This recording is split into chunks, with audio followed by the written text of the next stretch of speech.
J'examine. Bienvenue dans Vision Libre en collaboration avec Un rond dans un carré. C'est Isabelle au micro et à la régie. J'espère que vous allez bien. Au sommaire de l'émission, nous aurons l'honneur de recevoir Magali Sylvestre de Au Possible. Elle est coach et thérapeute. Elle viendra de nous parler de ses projets, de son projet en particulier, donc Entrepreneur en puissance.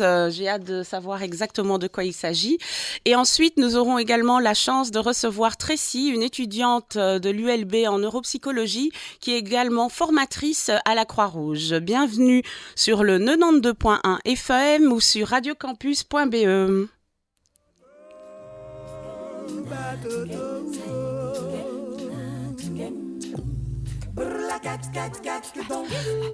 Donc, je reçois en studio Magali Sylvestre. Bonjour Magali. Bonjour Isabelle. Oui, tu es coach holistique, thérapeute du subtil pour entrepreneurs et acteurs du changement. Donc, tu viens nous parler de ton projet, donc Entrepreneur en puissance.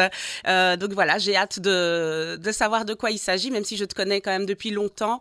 Je sens que les auditeurs vont être très intéressés de savoir de quoi il s'agit exactement, si éventuellement c'est fait pour eux. Première question, comment vas-tu ? Écoute bien, mieux que le temps là que je vois sous la grisaille et la pluie. Oui, on a un temps très variable, hein, donc ouais. c'est vrai que c'est pas toujours évident de maintenir la motivation et l'envie. Et j'imagine que quand on est entrepreneur, c'est encore plus difficile de garder toujours le cap. Et donc c'est ça que tu fais, tu accompagnes en fait ces entrepreneurs à trouver le bien-être, à trouver du sens dans ce qu'ils font. De quoi s'agit-il exactement ? Entrepreneur en puissance, à qui cela s'adresse-t-il ? Mais écoute, ça s'adresse à, plus largement qu'aux entrepreneurs, je dirais aux porteurs de projets, aux personnes en transition, aux acteurs du changement aussi, j'aime les appeler. Donc, ce sont toutes ces personnes qui, à un moment donné, ont envie de réaliser leurs projets, les projets qui leur tiennent à cœur, et de pouvoir contribuer à leur manière au développement de la société, au monde de demain, à la construction du monde de demain. Donc c'est assez large. C'est un vaste programme, oui.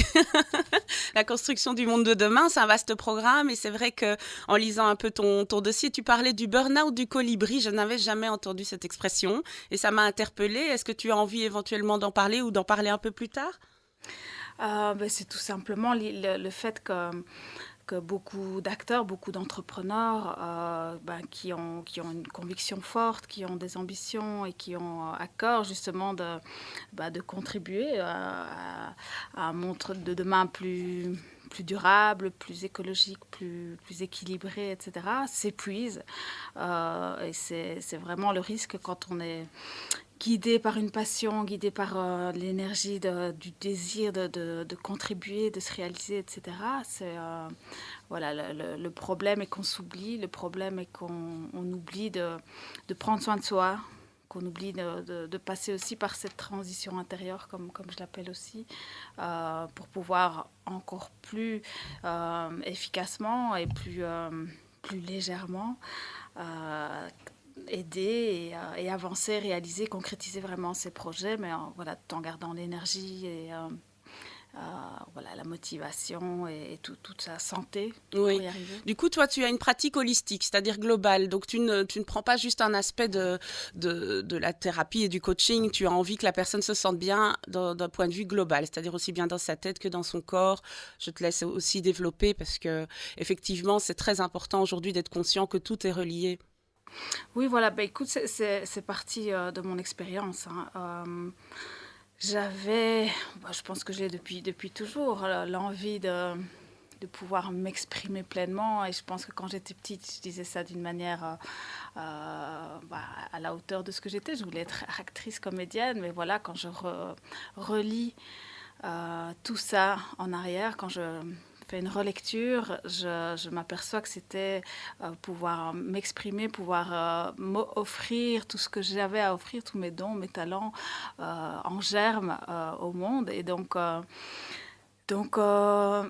un moment donné, quand j'ai voulu moi-même accompagner des porteurs de projets, des entrepreneurs, etc., que je me suis lancée après m'être formée au coaching. Oui, tu vas nous expliquer un peu ton parcours après. Je me suis retrouvée face à des peurs, des blocages, le fait que je passais pas à l'action, le fait que je procrastinais, etc. Et donc, c'est naturellement que je me suis orientée, que je me suis intéressée à d'autres techniques, à d'autres voies pour moi-même pouvoir dépasser tous ces conditionnements du passé, toutes ces blessures, ces souffrances, ces croyances limitantes que j'avais en moi.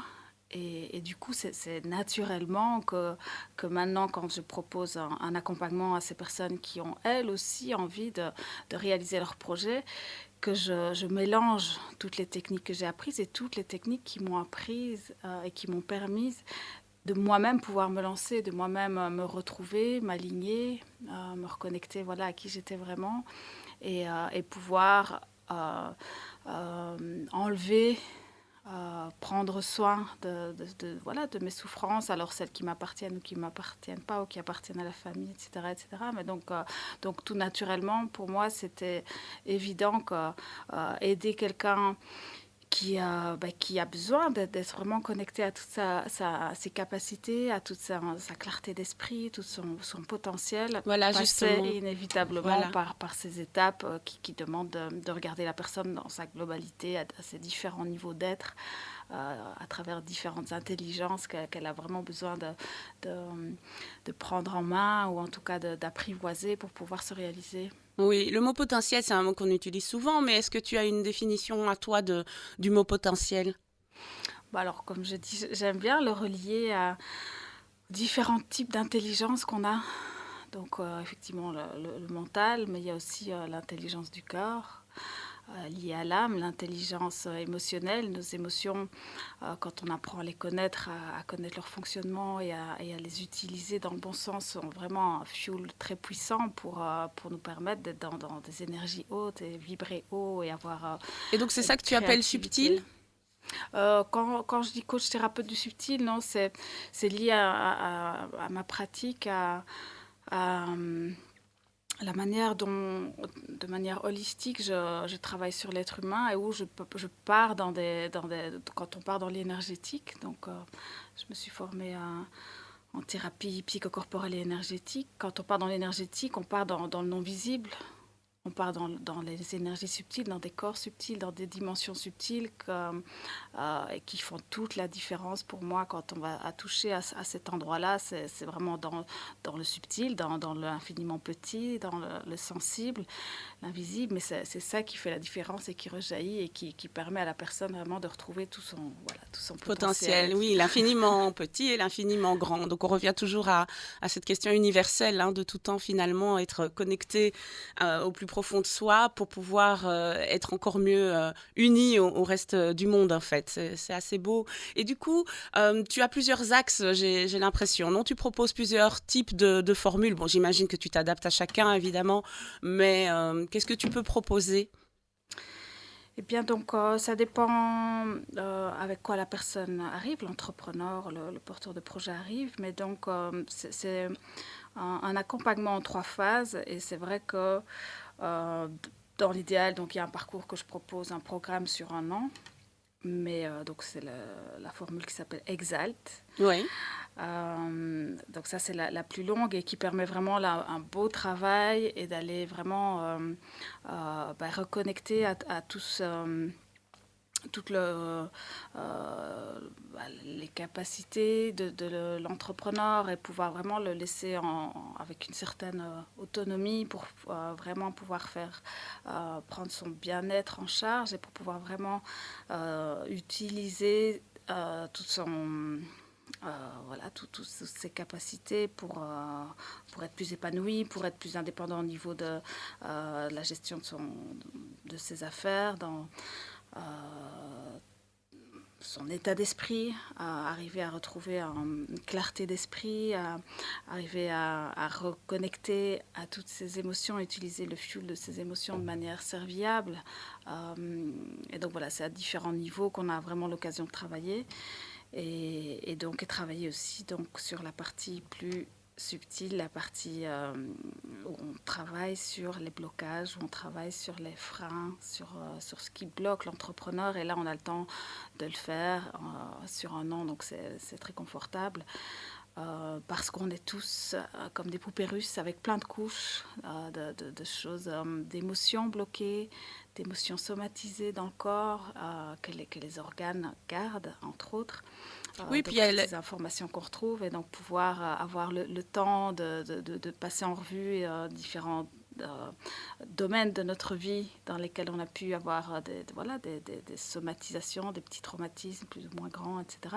Ça permet voilà, de repartir vraiment léger, d'être plus serein, d'être plus épanoui, d'être plus confiant, déterminé. Donc c'est vraiment, ça c'est l'étape la plus complète, c'est sur un an. Sinon, voilà, les autres, c'est sur 4 mois et sur 9 mois. D'accord. Mais ça touche aussi à la question de l'imposteur, non? De la légitimité. J'ai l'impression que beaucoup d'entrepreneurs ont cette problématique-là à un moment donné, même si au début ils sont hyper motivés, ils ont les idées claires, ils ont les valeurs qu'ils veulent transmettre, etc. À un moment donné dans leur parcours, voilà, parfois ça crée des nœuds et tout à coup on se dit, mais est-ce que je suis à ma place? Est-ce que mon projet a un sens? Est-ce que je suis vraiment la bonne personne pour faire ça? Donc j'imagine que tu es confrontée aussi à ce genre de questionnement. Oui, beaucoup. Et ben, c'est un peu ça la question, c'est retrouver ben, sa confiance, retrouver toute sa sécurité intérieure pour arriver à mettre ça au service de l'extérieur. Et donc, quand on ne se sent pas légitime, qu'on se minimise, etc., c'est lié à cette forme oui, comme je disais, manque de confiance et donc à voir d'où ça vient, d'où ça provient. Est-ce que voilà, ça appartient à la personne? Est-ce que c'est quelque chose qui est plus lointain? Enfin, donc c'est prendre soin en tout cas de toutes ces parties, prendre soin de toutes ses capacités pour pouvoir bien sûr passer au-delà et retrouver voilà, toutes ces voilà, tout sa confiance, je sais pas. Ouais, Oui, la ouais. confiance, bien sûr. Et alors, à qui s'adressent tes séances de coaching? À qui vises-tu en particulier? Donc, les entrepreneurs, mais pas que. Donc voilà, donc je disais, ça peut être des personnes qui ont déjà fait un... Bah, je travaille encore aussi au niveau des reconversions professionnelles, donc les personnes qui sont en questionnement, qui veulent retrouver du sens parce qu'elles se sentent plus à leur place dans leur boulot actuel ou qu'elles sont voilà, en questionnement et qu'elles veulent retrouver autre chose. Donc les personnes qui ont déjà un projet, qui sont en train de faire cette transition professionnelle, ont certainement vraiment besoin à un moment donné pour se lancer, y aller et réussir de ce type d'accompagnement que je propose, mais aussi bah, les porteurs de projets qui sont déjà plus avancés et qui sont lancés, et puis les entrepreneurs qui retrouvent, qui ont peut-être du mal à se reconnecter à leurs valeurs du début, à leur mission de départ, les entrepreneurs qui s'essoufflent ou qui ont des choses à régler au niveau relationnel, ou qui ont besoin tout simplement de pouvoir s'adapter dans le contexte actuel et de retrouver toute leur créativité, toute leur clarté d'esprit, leur intuition, etc. Donc voilà, c'est de manière large les personnes qui ont besoin de réussir, réaliser ce qui leur tient à cœur et voilà, qui sentent que voilà, tout n'est pas encore clair, tout n'est pas aligné, tout n'est pas fluide et à pouvoir vraiment faire appel au service que je propose au sein d'Au Possible. Est-ce que tu pourrais nous donner des exemples de projets, donc pas les noms évidemment, mais des exemples de projets que tu accompagnes et nous dire un peu, par exemple, le type de résultats que tu as pu observer ou des choses qui t'ont vraiment conforté dans l'idée que tu t'étais rendu utile, que tu avais pu servir au mieux à la personne? Oui, donc il y a par exemple une cliente qui est venue qui avait le projet de s'installer à la campagne, au vert, en famille. et qui, petit à petit, donc il y a la partie coaching et la partie thérapeutique, donc il y a les deux. Et dans la partie coaching, il y a aussi trouver toutes les stratégies, toutes les façons de faire les choses par étapes et aussi quand il y a besoin de se rendre visible, de passer à l'action. Donc là, c'était vraiment plus sur le coaching. Euh, donc au final, cette personne s'est retrouvée en famille, en France. Ils ont trouvé leur petit nid en France avec des terres à exploiter, donc pour commencer à faire de la permaculture, etc. Et donc voilà, c'est quelqu'un qui avait un projet de départ pas très clair. En tout cas, il y avait cette envie, il y avait ce besoin, ras-le-bol de la ville, ras-le-bol de leur situation actuelle, et qui avait vraiment besoin de partir vers quelque chose qui une envie, un besoin familial qui était là depuis longtemps. Et donc voilà, après un an, non, même pas un an, 9 mois, la personne, voilà, ils avaient trouvé le lieu où aller, ils ont déménagé et ils se sont lancés dans leur projet. Donc ça, c'est un exemple. Donc voilà, il y a des personnes qui arrivent avec une idée plus ou moins concrètes et qui affinent leur idée et qui finalement attirent à elles aussi par le nouveau mindset, le nouvel état d'esprit qu'elles acquièrent avec les nouvelles vibrations, la nouvelle énergie qu'elles dégagent, qui s'attire à elles, des nouvelles occasions, de nouvelles opportunités. Un jeune entrepreneur qui a lancé sa propre émission, une émission radio, etc. Donc il y a plusieurs types de profils, mais l'idée c'est vraiment ça, c'est de faire de la place en libérant les choses qui nous bloquent, qui nous gênent, etc., pour permettre de retrouver un nouveau souffle, de retrouver de l'énergie, de retrouver une vision plus claire de ce qu'on veut, retrouver à travers des exercices aussi à pratiquer oui, justement, seul. J'allais te demander un peu concrètement quel genre d'exercice, sans que tu nous expliques évidemment en détail, sinon on n'aura plus besoin de t'appeler si tu nous donnes tous tes tuyaux, mais le genre d'exercice qu'on peut, que tu pourrais déjà donner comme exemple. Mais donc, il y a une partie du travail, et donc je suis d'ailleurs en train de peaufiner un e-book qui sera téléchargé sur mon site d'ici une semaine. Donc le site, on va en profiter pour donner le site, c'est aupossible.com. Voilà, au possible avec un O, voilà. Et possible au pluriel, donc aupossible.com. Voilà, merci. Et alors, il y a une page Facebook aussi, bien sûr. Oui, page Facebook et Instagram.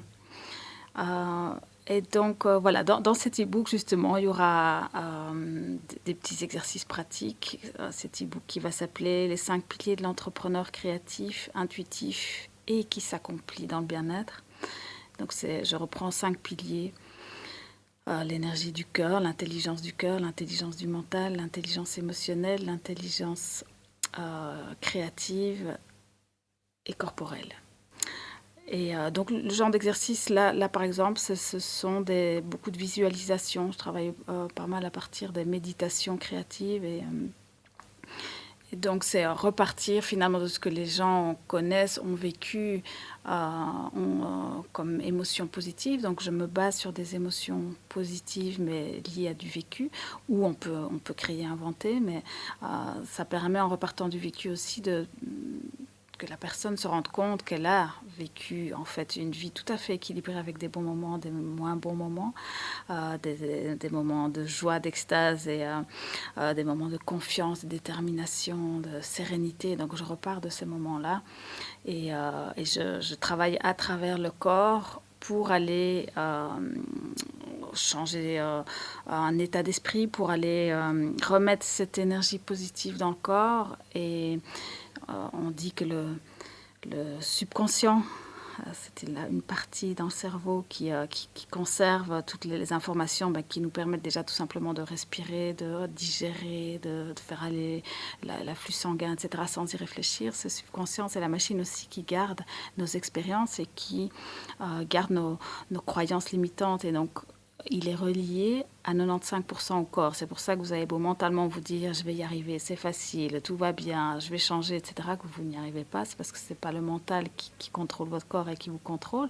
Il est seulement à 5% en contact avec ce subconscient. Et donc le corps à 95% en contact avec le subconscient en passant par lui, en repassant par les émotions. Les émotions, ce sont de l'énergie dans le corps qui met en mouvement. On arrive à monter dans des états de gratitude, donc l'intensité émotionnelle très forte. Et à ce moment-là, il y a un endroit où on connecte à une autre partie du cerveau aussi. Donc il y a toutes les neurosciences aussi derrière tout ça qui expliquent les choses. On connecte à la partie la plus serviable du cerveau et à un moment donné, on connecte aussi avec ce subconscient et on lui fait passer, c'est des suggestions, des visualisations créatrices pour le futur, visualiser ce qu'on désire et mettre toute l'intensité, tous les sens visuels, corporels, la couleur, etc. Donc vraiment mobiliser tous les sens pour y arriver. Et donc ça, c'est le type d'exercice que les personnes peuvent faire chez elles et donc ça, c'est facile. Et puis, bon, il y a d'autres outils là, plus liés à la thérapie, etc. Ça, c'est autre chose. Mais dans les outils que les gens peuvent faire en auto-coaching, il y a par exemple ce genre d'exercice. Ouais. Très bien, merci beaucoup. Donc, j'avais justement envie de revenir... oui, pardon, avant de poser cette question-là, je voulais savoir comment ça se passe justement par rapport à la question de la pandémie, le confinement, tout ce qu'on a vécu. Comment as-tu ressenti justement le mental des personnes que tu accompagnais ou que tu as commencé à accompagner? Ce qui se passe, c'est que ça a amplifié, disons, les choses. Les personnes avaient déjà avaient déjà un stress ou une problématique en germe, et donc ça a pu amplifier les choses, notamment du fait de la solitude, etc. Est-ce que tu as senti une différence? J'imagine que oui, mais comment as-tu vécu le fait que tu entendais des récits de gens qui disaient, effectivement, par rapport à la solitude, où tout à coup, il y a des contrats qui sont tombés, financièrement, ça devient dur, ou tout à coup, j'ai peur pour l'avenir parce que je ne sais pas si je vais pouvoir réaliser mon projet. Comment as-tu ressenti ça? Ouais, moi alors ce qui s'est passé, c'est que plutôt j'ai reçu des personnes qui se sont dites, en fait, je vais pas rester, je vais pas vivre toute ma vie là où j'en suis. Donc des personnes ça leur a plutôt fait un choc, j'ai envie de dire positif, dans le sens où elles se sont dites, Se sont réveillés. Je vais me bouger, Ouais. je veux pas rester en fait dans mon boulot actuel, dans ma situation actuelle, et j'ai envie de retrouver du sens, j'ai envie de retrouver un équilibre dans ma vie et pouvoir vraiment me sentir utile au travail, retrouver du lien au travail, etc. Donc ça a été plutôt des personnes qui ont eu cette envie, ce besoin, cette énergie d'aller vers du changement professionnel pour aller vers quelque chose de mieux, aller vers quelque chose de bien et se dire, c'est le moment, là je sens que il y a quelque chose d'urgent qui se passe, il y a quelque chose de fort qui se passe autour de nous et je ne veux pas rester là où j'en suis. Donc c'est plutôt à ce niveau-là que j'ai...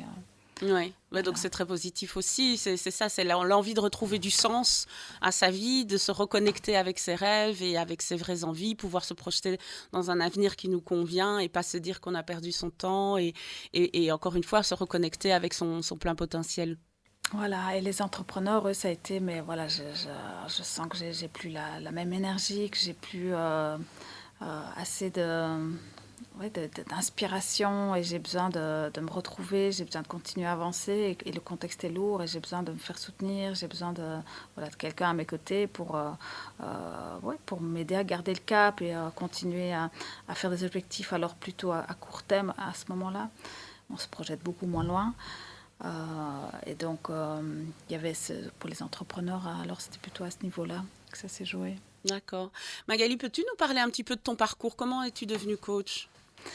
Eh bien, j'ai géré un projet d'économie sociale et je gérais un peu ce projet comme une entrepreneur finalement. J'étais la coordinatrice du projet et quand ce projet s'est terminé, je me suis dit, mais j'ai envie d'aider les personnes dans cette énergie, les personnes qui ont des projets qu'ils veulent mener à bien, les personnes qui ont un pourquoi fort, un why, comme on l'appelle, fort. Simon Sinek, oui. Voilà, une passion, un désir, etc. Et donc, je me suis dit, on parle de coach entrepreneurial, je vais me former, je ne sais même pas ce que c'est le coaching. c'est comme ça que j'ai commencé ma première formation en coaching au BAO à Bruxelles. Et ensuite, j'ai rajouté des flèches à mon arc, des différents outils. Je suis revenue à la créativité, qui est un peu le fil rouge de mon parcours. Ma créativité, justement, qui fait appel à l'invisible ou sensible, à l'intuition. Et donc, et puis, je me suis formée en coaching en coaching thérapeutique, psychocorporel et puis en thérapie énergétique. Donc j'avais besoin, je pense, pour moi-même de passer par là et donc de moi-même me libérer, me sentir vraiment moi-même forte et puissante, et enfin d'incarner tout ce que j'avais envie de transmettre. Et donc je suis moi-même passée par différentes techniques et auxquelles je me suis formée en me disant, mais voilà, si je dois accompagner moi-même des personnes qui veulent se réaliser, qui veulent arriver à construire ce qu'elles rêvent et à aller de l'avant. Aller de l'avant. J'ai envie d'être bien outillée, j'ai envie de vraiment pouvoir les aider, pas juste faire du coaching, mais pouvoir aussi travailler à un niveau plus profond. Et voilà en 2 mots. Super, ouais. Très bien. Alors, as-tu d'autres projets, des choses dont tu as envie de parler, des choses qui sont un peu parallèles à ce que tu fais ici? Alors, oui, bonne idée. On a lancé un réseau qui s'appelle le réseau Sambipad. Il y a une page Facebook, Sambi_Pad. C'est un service de santé mentale et bien-être afrocentré. Donc nous sommes une dizaine de coachs, thérapeutes, chamans, guérisseurs, psychologues, PNListes, etc. Et donc on s'est réunis parce que nous est revenu qu'il y avait de plus en plus de demandes de la communauté afro en Belgique, de plus en plus de demandes de soutien, d'accompagnement, etc. Mais très peu de visibilité finalement sur des personnes de la communauté, enfin de cette grande communauté, pour leur proposer des services. Et donc Aline Bossuma notamment, qui est vraiment très active derrière ce projet, nous a sollicité, nous a réunis. Et donc voilà, on est en train de structurer ce projet, on est en train de se rendre de plus en plus visible pour pouvoir apporter ce soutien, cette offre à un public plutôt afro avec lequel on partage des liens et des affinités culturelles ou de vécus liés à cette multiculturalité, etc. Et donc, ça, c'est un beau projet. Un très beau projet, en effet. Et vous reviendrez en parler avec Aline ou d'autres personnes de l'association, évidemment. Avec plaisir. Oui. Avec plaisir. En tout cas, Magali, je te remercie. C'était vraiment hyper intéressant et maintenant, on en sait beaucoup plus. J'espère que les personnes qui nous écoutent se sentiront attirées si elles sont dans le cas de figure que tu as décrit, c'est-à-dire qu'elles ont envie de développer un projet ou qu'elles ont développé un projet et qu'elles sentent qu'elles sont un peu arrivées dans une espèce de nœud comme ça et qu'elles ont besoin d'un peu plus de clarté ou de remotivation. En tout cas, vous savez que vous pouvez aller sur le site opossible.com, donc opossibles.com, ou sur la page Facebook donc de Magali Sylvestre. Magali, veux-tu ajouter un dernier mot? Écoute, non. Donc merci à toi pour l'invitation. Et donc, oui, restez connectés pour ceux qui veulent ce bel e-book que j'ai constitué avec grand plaisir, que j'ai mis beaucoup d'énergie à constituer. Et voilà, et le réseau Sambipad aussi sur Facebook. Très bien. Encore merci Magali. Bienvenue à nouveau dans Vision Libre en collaboration avec Un rond dans un carré. Donc nous venons d'écouter l'interview de Magali Sylvestre à propos de son projet Au Possible que vous pouvez retrouver sur opossible.com. Elle a préparé un e-book qui a l'air très intéressant et qui s'attaque à 5 piliers qui va vous permettre en tout cas d'y voir plus clair, d'aller de l'avant et peut-être d'avoir envie de faire un accompagnement avec elle sur du moyen ou du long terme. J'ai également la chance de recevoir aujourd'hui Tracy qui est étudiante à l'ULB en neuropsychologie et qui est formatrice à la Croix-Rouge pour tout ce qui est premier secours en route. Les filles, c'était chouette en tout cas de vous avoir dans l'émission. Je ne sais pas si vous avez envie de dire un dernier mot. Bah écoutez, merci à toi pour l'invitation. Courage à tous et particulièrement à tous les étudiants en cette période difficile. Et puis voilà, que Dieu vous assiste et à très bientôt peut-être, qui Ah sait. oui, j'espère aussi. En tout cas, j'étais vraiment contente d'avoir gardé Magali en studio parce que je trouvais que la synergie était vraiment chouette. Qu'en penses-tu, Magali? Mais oui, effectivement, et puis c'est encourageant de voir des jeunes comme ça, plein d'énergie, plein de projets, plein de visions et de voilà toutes les compétences et bien dans leur peau. Et donc voilà, c'est des jeunes comme ça dont on a besoin pour le futur. Oui, exactement. En tout cas, c'est vrai, Tracy, je pense que tu es un exemple pour beaucoup et j'espère que ceux qui vont écouter l'émission seront inspirés par ton parcours. Magali, tu es une inspiration aussi pour tout le monde qui te connaît. Donc, encore merci. On répète le nom du site, c'est opossible.com, donc OPO2SIBLES.com. Et sur la page Facebook, tu as aussi une page Instagram pour les entrepreneurs qui ont envie d'être accompagnés. En tout cas, encore merci. À une prochaine fois. De toute façon, comme on a dit, Magali, on se voit souvent. Et Tracy, j'espère vraiment avoir l'occasion de te revoir. Bonne continuation à la Croix-Rouge. Merci de nous avoir écoutés. Donc, c'était Isabelle à la présentation et à la régie. On continue avec de la musique et à 17h, ce sera le Campus Info. Youhou, youhou.